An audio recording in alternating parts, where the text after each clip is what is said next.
Hello everyone, I welcome you all to Sleepy Classes. This video is made for whom? For the ones who are preparing UPSC EPFO exam जो कि हमारा होने वाला है इस मई को, ठीक है, मई 2021 को। हमने काफ़ी ज़्यादा टॉपिक्स कवर कर चुके हैं अकाउंटेंसी के, ठीक है, कुछ रहते हैं लेकिन उससे पहले हम आज MCQ सीरीज़ करेंगे, ठीक है। आज की क्लास में हम टोटल 10 MCQs को डिस्कस करेंगे। तो चलिए एक एक करके स्टार्ट करते हैं। पहला क्वेश्चन देखिए, under which schedule of companies act 2013, ठीक है, कंपनीज एक्ट का कौन सा ईयर है? 2013 के स्केड्यूल के अंदर the format of financial statements are prescribed, ठीक है। फाइनेंशियल स्टेटमेंट्स हमने पढ़ी हैं, बहुत सारी होती हैं। कौन कौन सी? एक तो हमारी कैश फ्लो होती है, ठीक है, प्रॉफिट एंड लॉस अकाउंट होता है, statement of profit and loss बोलते हैं इसको कंपनीज के केस में। मैं लिख देती हूँ, statement of profit and loss किसके केस में? कंपनीज के केस में। और प्रॉफिट एंड लॉस हम बोलते हैं पार्टनरशिप या सोल प्रोप्राइटरशिप के केस में, ठीक है। कैश फ्लो होगी, प्रॉफिट एंड लॉस हो गया, और बैलेंस शीट, ठीक है। ये है मेन हमारी फाइनेंशियल स्टेटमेंट्स। अब बैलेंस शीट का नाम बैलेंस शीट ही रहेगा, चाहे वो पार्टनरशिप हो, सोल प्रोप्राइटरशिप हो या कंपनीज हो, ठीक है। तो आपका ये क्वेश्चन है कि कौन सा स्केड्यूल कंपनीज एक्ट 2013 का फॉर्मेट बताता है इन फाइनेंशियल स्टेटमेंट्स का। फॉर्मेट मतलब किस तरीके से, क्या फॉर्मेट होना चाहिए कि इनको इस ढंग से प्रेजेंट किया जा सके, ठीक है। आपका ऑप्शन है A schedule 1, option 2 schedule 2, option 3 schedule 3 and option 4 is schedule 4। तो देखिए ध्यान से, क्वेश्चन को सॉल्व करने का ट्राई करिए, फिर हम आंसर डिस्कस करते हैं। चलिए, उम्मीद करती हूँ अगर आपने हमारे साथ पढ़ा है तो आपको इसका आंसर ज़रूर आता होगा। इसका आंसर है हमारा स्केड्यूल नंबर 3, ठीक है। आप जब भी अपने कंपनीज एक्ट की फाइनेंशियल स्टेटमेंट्स को बनाए ना, और इनको बनाने का जो फॉर्मेट, फॉर्मेट कौन सा स्केड्यूल बोलेगा, मैंने सिर्फ फॉर्मेट की बात करी है, ठीक है, वो करेगा स्केड्यूल नंबर 3, ठीक है। चलिए आगे मैं आपको और अच्छे से बताती हूँ। आप यहाँ पे ध्यान ध्यान से देखिए अगर मैं सेक्शन 129 की बात करूँ तो सेक्शन 129 क्या बताता है? प्रेपरेशन ऑफ फाइनेंशियल स्टेटमेंट्स, ठीक है। फाइनेंशियल स्टेटमेंट्स को कैसे बनाना है, मतलब मैं लिखती हूँ कैसे बनाना है फाइनेंशियल स्टेटमेंट्स को। ये कौन बताएगा? सेक्शन 129 कंपनीज एक्ट का, ठीक है। आगे देखते हैं, सेक्शन 240 ऑफ कंपनीज एक्ट 2013 बताएगा इन फाइनेंशियल स्टेटमेंट्स के कंटेंट्स को, कि कौन कौन से कंटेंट होते हैं। जैसे अगर हम बैलेंस शीट की बात करें तो बैलेंस शीट में यहाँ आता है इक्विटी एंड लायबिलिटी, ठीक है, और इस साइड हमारा आता है एसेट्स। अब इनके विद इन भी काफ़ी चीज़ें आती हैं। तो ये कंटेंट्स होते हैं बैलेंस शीट के। Statement of profit and loss या प्रॉफिट एंड लॉस अकाउंट की बात करें, या आते हैं हमारे सारे एक्सपेंसेस, और या आते हैं हमारा रेवेन्यू, या अगर मैं इसको ऐसे लिखूं तो मैं इसको इनकम भी लिख सकती हूँ। अब एक्सपेंसेस कौन कौन से तरह के होते हैं? जैसे रेंट का हो गया, इलेक्ट्रिसिटी हो गया, सैलरी दी है आपने, वगैरह वगैरह, तमाम तरह के आपके खर्चे आपकी डेबिट साइड में आएंगे, और रेवेन्यू और इनकम आपका क्रेडिट साइड में आएगा। अब इनके जो विद इन कॉन्टेंट्स हैं, और ये खुद, ये कौन स्पेसिफाई करता है? सेक्शन 240, ठीक है। ये दूसरी बात है जो आपको ध्यान रखनी है। और जो क्वेश्चन पूछा गया था वो क्या था?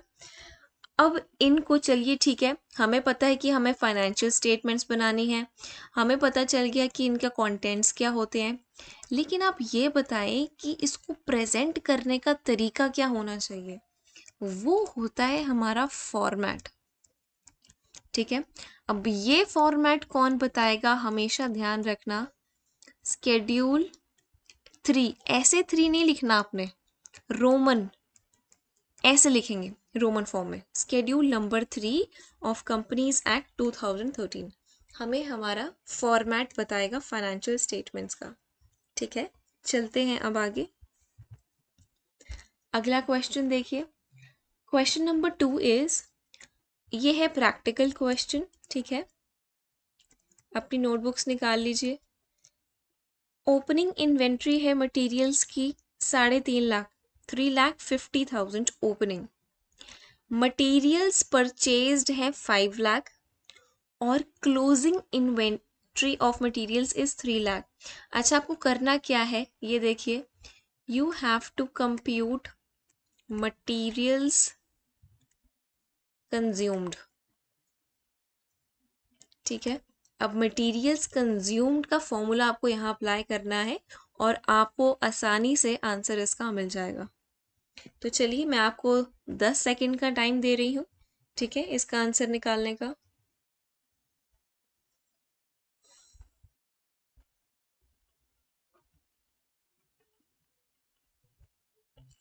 चलिए, अब हम स्टार्ट करते हैं। देखिए, जब आपसे ये चीज़ पूछी जाए ना कि आपको मटेरियल्स कंज्यूम्ड निकालने हैं, इसका फॉर्मूला देखते हैं। मैं पेन का कलर यहाँ चेंज करती हूँ, आपको आसान लगे फिर आइडेंटिफाई करना। ये देखिए, materials consumed is equals to opening stock. Opening stock किसका? मटेरियल्स का। जो आपकी, जब आप मैं इसका मतलब भी बताऊंगी, रुकिए, पहले मैं फॉर्मूला लिख दूं। Opening stock of materials plus purchases, किस चीज का purchase? Purchases of materials. And अब क्या मैं ऐड करूंगी क्लोजिंग स्टॉक को? नहीं, मैं इसको डिडक्ट करूंगी, less closing stock of materials. ठीक है, अच्छा, पहले ये एक बात को समझते हैं कि हम ऐसे क्यों करते हैं कि ओपनिंग को प्लस ये सब, इसका लॉजिक हम एक बार जानने की कोशिश करते हैं। ये देखिए, आप जो बिजनेस स्टार्ट करते हैं ना, हर साल आपका बिजनेस चलता है। जैसे ये 2018 में था और 2019 की बात करते हैं फॉर एग्जांपल, तो 2018 में ऐसी कोई चीज़ें होंगी ना जो कंप्लीट नहीं है, मतलब कोई आपकी ऐसा स्टॉक बचा होगा जो आप चाहते थे बेचना लेकिन वो बिका नहीं, तो वो आपके पास अभी भी पड़ा हुआ है 2018 के एंड में। अच्छा, ये जो लास्ट में पड़ा था, क्या ये 2019 के बिगिनिंग में भी जाएगा? ऑब्वियसली जाएगा, हम उसको फेंकेंगे थोड़ी, उसको भी दोबारा बेचेंगे। तो 2019 के वो बिगिनिंग में चला जाता है। अब ये जो बिगिनिंग में जाता है, इसको बोलते हैं हम ओपनिंग स्टॉक ऑफ मटेरियल्स। ठीक है, इसमें क्या ऐड करेंगे? जो आपने एडिशन करी है परचेजेस ऑफ मटेरियल्स की, जो एडिशन करी है उसको ऐड करेंगे और लास्ट में जो आपके पास बच जाता है उसको आप माइनस करते हैं। अब 2019 के भी एंड में कुछ बच गया होगा, ठीक है, जो नहीं बिका होगा, इसको, इस वाले को आप माइनस करेंगे। ठीक है, तो अब करते हैं क्वेश्चन को। ये देखिए, ओपनिंग स्टॉक कितना दे रखा है हमें? 3,50,000। परचेजेस कितनी है? 5 लाख। माइनस क्या करना है? 3 लाख। तो 5, 6, 7, 8, 8.5 लाख में से अगर मैं 3 लाख को माइनस करूं, हमारा आंसर क्या होता है? 5,50,000। ठीक है, ये देखिए आपके सामने सॉल्यूशन भी मैं लेके आई हूँ। कॉस्ट ऑफ मटेरियल्स कंज्यूम्ड, ठीक है, ये था हमारा क्वेश्चन। हमें क्या निकालना था? Cost of materials consumed. ठीक है, ओपनिंग इन्वेंट्री ऐड करेंगे परचेजेस, लेस करेंगे क्लोजिंग इन्वेंट्री ऑफ मटेरियल्स। तो 3.5 lakh plus 5 lakh minus 3 lakh is equals to 5,50,000। यहाँ पे मैं आपसे एक और क्वेश्चन पूछना चाहती हूँ, इसी क्वेश्चन के रिलेटेड है। हमने ना फाइनेंशियल स्टेटमेंट्स के कंटेंट्स को पढ़ा है अच्छे से। आपको मुझे ये बताना है, कॉस्ट ऑफ मटेरियल्स कंज्यूम्ड किसका कंटेंट है? This is content of which financial statement? Is it balance sheet? Is it statement of profit and loss? Is it cash flow? Or is it none of the above? ठीक है, इसका answer आपको पता है कहाँ करना है? कमेंट्स में। ठीक है, चले आगे। चलिए, ये रहा हमारा third question. Which of the following is not an objective of financial statements? अब जनरली जब हम क्वेश्चंस पढ़ते हैं ना, हम में से मैक्सिमम के साथ ये गलती होती है कि हम नॉट को पढ़ना भूल जाते हैं। तो प्लीज़ आपकी नज़रें ना क्वेश्चन में हमेशा नॉट वर्ड को ढूंढनी होनी चाहिए। ठीक है, ये वर्ड मिस ना हो, बिकॉज अगर ये मिस हुआ तो पूरा का पूरा क्वेश्चन ही गलत हो जाएगा। तो इस वर्ड को ज़रूर देखिएगा। Which of the following is not an objective of financial statements? पहला है to present a true and fair view of business. Second one is to show true financial performance of the enterprise by way of statement of profit and loss. ठीक है, तीसरा to show the true financial position of the enterprise by way of balance sheet. या चौथा to understate profits on the financial position of an enterprise. So these are the four options, 1, 2, 3, 4. I am giving you time of 10 seconds to identify the correct option.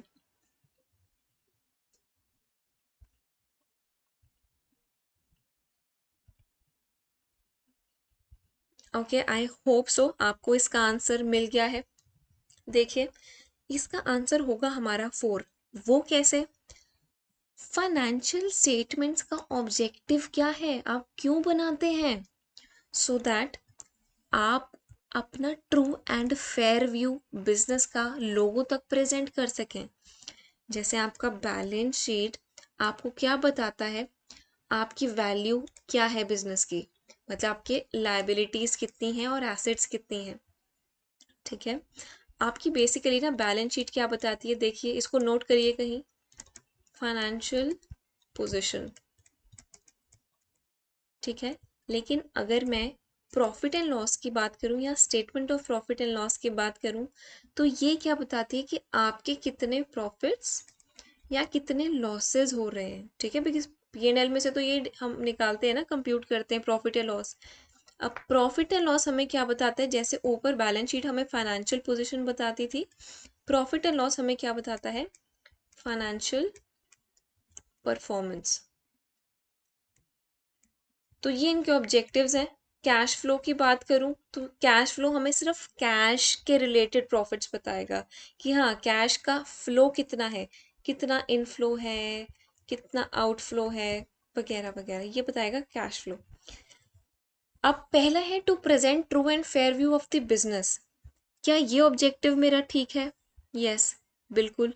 Second देखते हैं, to show the true financial performance of the enterprise by way of statement of profit and loss. ये भी ठीक है। ये देखिए, क्या हमने सेम बात यहाँ करी, प्रॉफिट एंड लॉस हमें क्या दिखा रहा है, फाइनेंशियल परफॉर्मेंस, सेम बात लिखी है।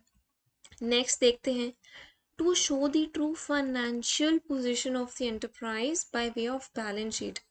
बैलेंस शीट देखिए हमें क्या बता रही है, फाइनेंशियल पोजीशन, तो ये भी ठीक है। बचा क्या ऑप्शन, ये देखिए, to understate profits on the financial position of the enterprise. ये वर्ड है ना जो अंडरस्टेट, ये गलत है। आप कभी भी अपने प्रॉफिट्स को अंडरस्टेट, मतलब अगर आपके प्रॉफिट्स 10 लाख हैं, अंडरस्टेट का क्या मतलब होगा, उसको आप 8 लाख दिखा रहे हो। ओवरस्टेट का क्या मतलब होगा, उसको 12 लाख दिखा रहे हो। आपको ना ये करना है ना ये करना है, जो चीज़ जैसी है आपको वैसे ही प्रेजेंट करनी है। ठीक है guys, I hope this question is clear. चलिए एक बार ही नज़र डाल लेते हैं फाइनेंशियल स्टेटमेंट्स के ऑब्जेक्टिव्स में। पहला हमने कर लिया, दूसरा, तीसरा, चौथा देखते हैं, to show the effect of profits on the financial position of an enterprise. इस लाइन को ही मैंने मोल्ड किया था, और देखिए एक ऑब्जेक्टिव से ये नॉन ऑब्जेक्टिव हो गया। ठीक है, एक लाइन क्या है, एक सिर्फ एक वर्ड के साथ मैंने खेला, to show the effect of profits, और मैंने यहाँ लिख दिया टू अंडरस्टेट प्रॉफिट्स। ठीक है, ऐसे छोटी छोटी चीज़ों का आपने ध्यान रखना है। आगे देखते हैं, to provide sufficient and reliable information to various parties interested in the business, sorry in the financial statements. Parties कौन कौन सी होती है हमारी, इंटरनल और एक्सटर्नल यूजर्स, ठीक है। ऑब्जेक्टिव्स क्या है, और sixth objective is to assess the effectiveness of management towards utilisation of resources. अच्छा, ये बताता है कि जो मेरी मैनेजमेंट है वो अपने रिसोर्सेज को कितने अच्छे ढंग से इस्तेमाल कर रही है, क्योंकि जितने अच्छे ढंग से, जितने अच्छे तरीके से मैं अपने रिसोर्सेज को यूज़ करूँगा, उतने ही अच्छे से मैं प्रॉफिट्स कमाऊँगा, उतने ही कम कॉस्ट लगेगी, उतना ही बेहतर मैं परफॉर्म करूँगा। मैं मतलब यहाँ business. Seventh one, to provide information about cash flow to users for assessing and comparing and evaluating the potential cash flow in terms of amount, ठीक है। एट्थ ऑब्जेक्टिव देखते हैं, to disclose the accounting policies. अच्छा, ये है नई चीज, ये देखिए, to disclose the accounting policies followed in the accounting process for the better understanding of the financial statement. अब आप कहेंगे मैम फाइनेंशियल स्टेटमेंट के तो कंटेंट्स लिखे होते हैं, उसमें तो कहीं अकाउंटिंग पॉलिसीज का नाम नहीं आया, अब ये क्या सीन है। देखिए, आप जो भी चीज़ बनाते हैं, बैलेंस शीट या प्रॉफिट एंड लॉस, इसके ना यहाँ फुट नोट्स होते हैं। फुट नोट्स में आप एडिशनल इंफॉर्मेशन लिखते हैं। अब इस एडिशनल इंफॉर्मेशन का क्या यूज़ है, जो पर्सन इनको देख रहा है ना, इन फाइनेंशियल स्टेटमेंट्स को देख रहा है, पढ़ रहा है, उसको इन फुट नोट से हेल्प मिलेगी, ठीक है। जैसे एग्जांपल दूं यहाँ फुट नोट्स का, कि आपने डेप्रिसिएशन का कौन सा मेथड यूज़ किया है, ये सारी चीज़ें, ठीक है। Ninth one is to serve as a basis of future operations, ठीक है।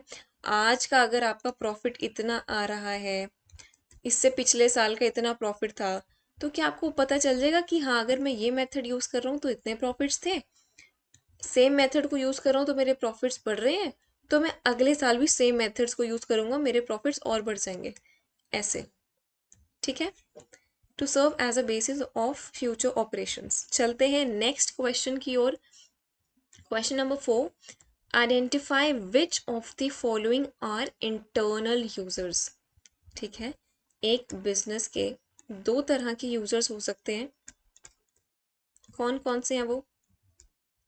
पहला तो इंटरनल यूजर्स, ठीक है। दूसरे आते हैं हमारे एक्सटर्नल यूजर्स। बस इससे ज़्यादा हेल्प नहीं करूँगी। अब बाकी आप क्वेश्चन देखिए, ऑप्शंस हैं गवर्नमेंट, एम्प्लॉयज़, क्रेडिटर्स की कंज्यूमर्स। 10 सेकंड दे रही हूँ, क्वेश्चन को पढ़िए।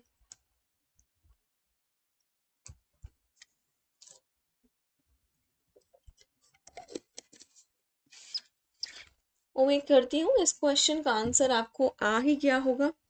इंटरनल यूजर्स की बात करें तो आंसर है हमारा एम्प्लॉयज़। वो कैसे, ये रहा हमारा बिजनेस। अब इस बिजनेस के विद इन के जो लोग होंगे ना, वो होंगे हमारे कौन, रुकिए, वो होंगे हमारे कौन, इंटरनल यूजर्स। अच्छा, अब जो इस बिजनेस के बाहर के लोग होंगे, बाहर के लोग, वो कौन होंगे, हमारे एक्सटर्नल यूजर्स। ये तो नाम से ही क्लियर है। अब गवर्नमेंट क्या बिजनेस के विद इन रहती है, आप कहेंगे नहीं, तो गवर्नमेंट क्या हुई हमारी, एक्सटर्नल यूजर, ठीक है। क्रेडिटर्स की बात करते हैं।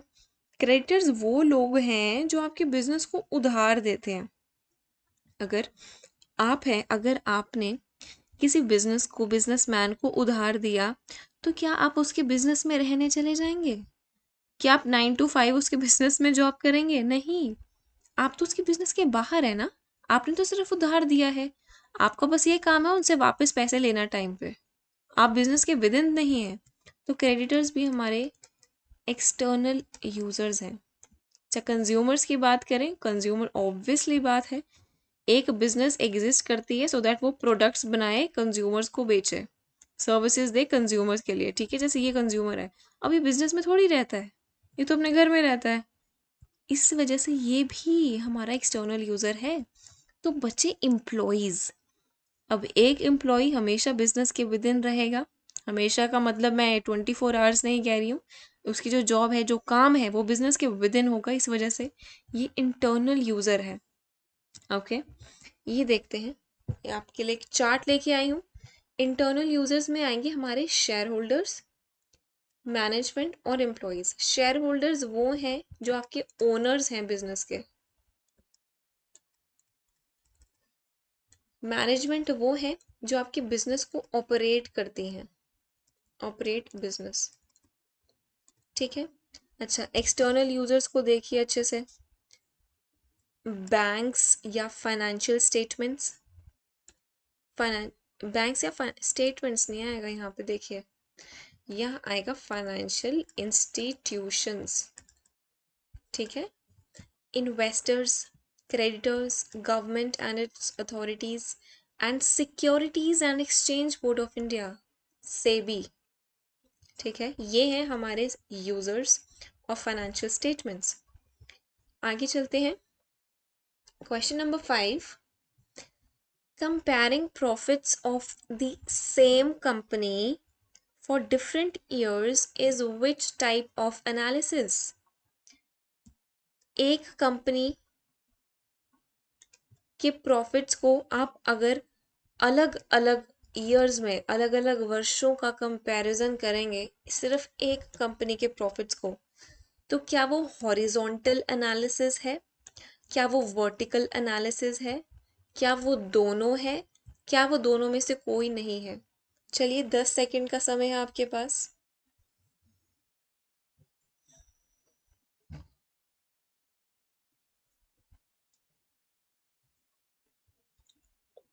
चलिए, इसका आंसर है हॉरिजॉन्टल। अब हॉरिजॉन्टल कैसे? ऐसे, ये देखिए, बड़ा ही अच्छे से आपको यहाँ समझाने की कोशिश करी है। हॉरिजॉन्टल में ना ऐसे होता है, हॉरिजॉन्टल ऐसे। ठीक है। और अगर मैं वर्टिकल की बात करूं तो वर्टिकल अप टू डाउन होता है, या down to up, down up या अप डाउन। और हॉरिजॉन्टल लेफ्ट राइट या राइट लेफ्ट। ठीक है, कुछ भी लिख सकते हैं आप। अब देखिए, सिर्फ एक ही ऑर्गेनाइजेशन है, एबीसी लिमिटेड, फॉर एग्जांपल ये है नाम।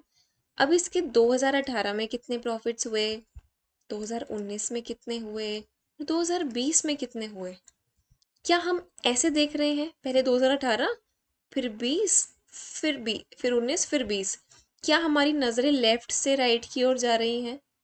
इस वजह से ये हॉरिजॉन्टल एनालिसिस है। ठीक है। एक ही कंपनी का प्रॉफिट आप देख रहे हैं अलग अलग ईयर्स का। तो क्वेश्चन भी हमारा यही था, comparing profits of same company for different years is what? Horizontal analysis. आइए वर्टिकल एनालिसिस को भी समझते हैं। वर्टिकल एनालिसिस में ना आप क्या, अगर यहाँ पे मैं लिखती हूँ ना, यहाँ पे आपको अच्छे से क्लियर हो जाएगा। One company, different years, comparison. लेकिन अगर मैं वर्टिकल की बात करूं तो वन की जगह नीचे आ जाएगी मैनी कंपनीज, ऊपर डिफरेंट ईयर्स था, यहाँ आ जाएगा 1 ईयर कंपैरिजन। कोई भी एक साल का आप कंपैरिजन करते हैं, लेकिन अलग अलग कंपनीज का। तो देखिए 2020 का है, आप इसका क्या कर रहे हैं कंपेयर? एक्सपेंसेस और प्रॉफिट्स। तो आप ऐसे देख रहे हैं, पहले एक्सपेंसेस देखेंगे फिर प्रॉफिट्स देखेंगे। अच्छा, ए का पहले क्या देखेंगे? एक्सपेंसेस फिर प्रॉफिट्स। आपकी नज़र ऊपर से नीचे जा रही है, बी में भी ऊपर से नीचे जा रही है, सी में भी ऊपर से नीचे जा रही है। पहले आप एक्सपेंसेस देख रहे हैं फिर उसका प्रॉफिट देख रहे हैं, पहले एक्सपेंसेस फिर प्रॉफिट्स। तो इस वजह से ये होगा वर्टिकल एनालिसिस। और ये रही इसकी की term, many companies, 1 year comparison. ठीक है, चलते हैं आगे। Question number 6, contingent liabilities are shown in balance sheet because of which principle or convention? Is it principle of consistency, Is it principle of full disclosure? Is it principle of materiality? Or is it convention of conservatism? ठीक है, चलिए 10 second का समय है आपके पास, जल्दी solve करने का प्रयास करें।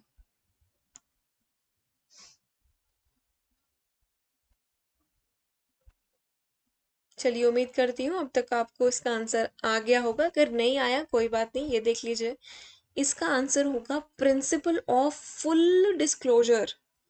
ठीक है, मतलब फुल डिस्क्लोजर का देखिए मतलब नाम से ही क्लियर है, जो जो चीजें आपने लिखी है ना उनको अच्छे से डिस्क्लोज करना है, फुल डिस्क्लोज करना है, फुल डिस्क्लोज करना है। फुल डिस्क्लोज का मतलब डोंट हाइड एनीथिंग। अच्छा, एक प्रिंसिपल ऑफ मटीरियलिटी क्या होता है फिर? अगर ये यहाँ पे लिखा है ना कि हर चीज डिस्क्लोज करो, कुछ मत छुपाओ, ये वाला हमें प्रिंसिपल पता है क्या कहता है? सिर्फ वही चीजें डिस्क्लोज करो जो मटेरियल है। मटेरियल मतलब disclose only important information. Material मतलब इम्पोर्टेंट। प्रिंसिपल ऑफ कंसिस्टेंसी ये बोलता है कि जौन सा मेथड आप एक साल में यूज कर रहे हैं उसको अगले सालों में भी सेम अपनाएं।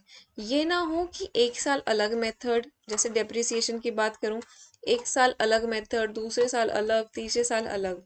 इससे क्या होगा कि आप अच्छे से ना कंपैरिजन नहीं कर पाएंगे। ठीक है, आपको अच्छे से रिजल्ट्स नहीं पता चलेंगे। इस वजह से कंसिस्टेंसी प्रिंसिपल फॉलो किया जाता है।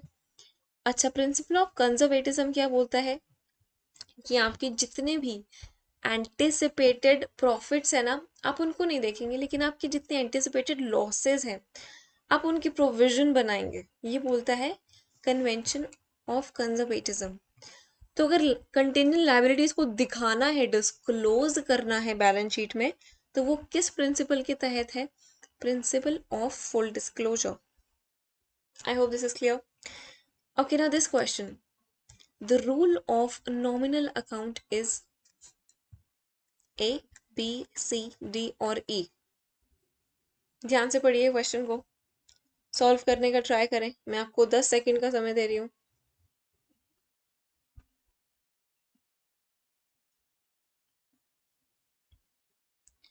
चलिए उम्मीद करती हूँ आपको इसका आंसर आ गया होगा।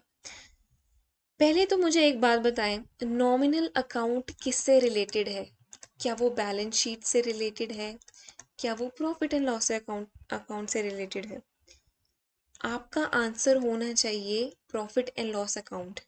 ठीक है, नॉमिनल अकाउंट इससे रिलेटेड है। अच्छा, तो बैलेंस शीट से कौन सा होता है? बचे हमारे 3 तरह के अकाउंट्स होते हैं ना, एक तो रियल, नॉमिनल और तीसरा पर्सनल। अब नॉमिनल हो गया, बचा रियल और पर्सनल, तो बैलेंस शीट में हमारा यूज होता है रियल अकाउंट। नॉमिनल अकाउंट में क्या आता है? Profit and loss. Profit and loss में एक साइड आता है एक्सपेंसेस, एक साइड आता है हमारा रेवेन्यू या इनकम। ठीक है, मतलब आपको इससे ये ध्यान होना चाहिए, अब नॉमिनल अकाउंट में ना इसका जो रूल होगा उसमें एक्सपेंसेस और इनकम्स मेंशन्ड हो, पहली नज़र आपकी यहाँ जानी चाहिए। तो जिसमें इस एक्सपेंसेस और इनकम्स मेंशन्ड नहीं है वो ऑप्शन को डिलीट करते हैं हम। ठीक है, अच्छा, debit what comes in, credit what goes out, ये तो यहाँ मेंशन नहीं है, काटो इसको। डेबिट व्हाट, हमें इससे भी कुछ लेना देना नहीं है, ऑपोजिट लिखा हुआ है। अच्छा, debit all expenses and losses, credit all incomes and gains. अच्छा, यहाँ आया है। अच्छा, debit the receiver, credit the giver, यहाँ भी नहीं आया, इसको भी काट दो। Debit all incomes and gains and credit all expenses and losses. अब हमें ना हमारी नज़र या तो सी में हो या हमारी ई में हो, क्योंकि यहाँ एक्सपेंसेस भी आया है और इनकम भी आया है, या इनकम और एक्सपेंसेस। मैंने आपको कुछ देर पहले ही बताया था, प्रॉफिट एंड लॉस की एक्सपेंसेस वाली साइड को डेबिट साइड बोला जाता है और इनकम वाली साइड को क्रेडिट बोला जाता है। ठीक है, तो डेबिट ऑल एक्सपेंसेस, एक्सपेंसेस के साथ ही हमारे लॉसेस आएंगे, and credit all incomes, incomes मतलब हमारी कमाई, एंड गेन्स, ठीक है, सेम सेम होंगे एक साइड। डेबिट करना है, debit all expenses and losses and credit all incomes and gains. So your answer will be C option. ठीक है, उम्मीद करती हूँ ये क्लियर हुआ आपको। चलिए, आज 7 क्वेश्चंस किए हैं हमने, लेकिन इन 7 क्वेश्चंस के पीछे भी सिर्फ 7 क्वेश्चंस नहीं किए हैं, इनके काफ़ी ज़्यादा कॉन्सेप्ट्स को भी समझा है और इनके रिलेटेड ऑप्शंस के कॉन्सेप्ट्स को भी समझा है। ठीक है, उम्मीद करती हूँ आपको आज की क्लास पसंद आई होगी। छोटी सी क्लास थी लेकिन बहुत ही इफ़ेक्टिव रही होगी, ऐसा मैं उम्मीद करती हूँ। तो चलिए ऐसे पढ़ते जाइए और भी बहुत सारे क्वेश्चंस आएंगे फ्यूचर में। With this take care, bye.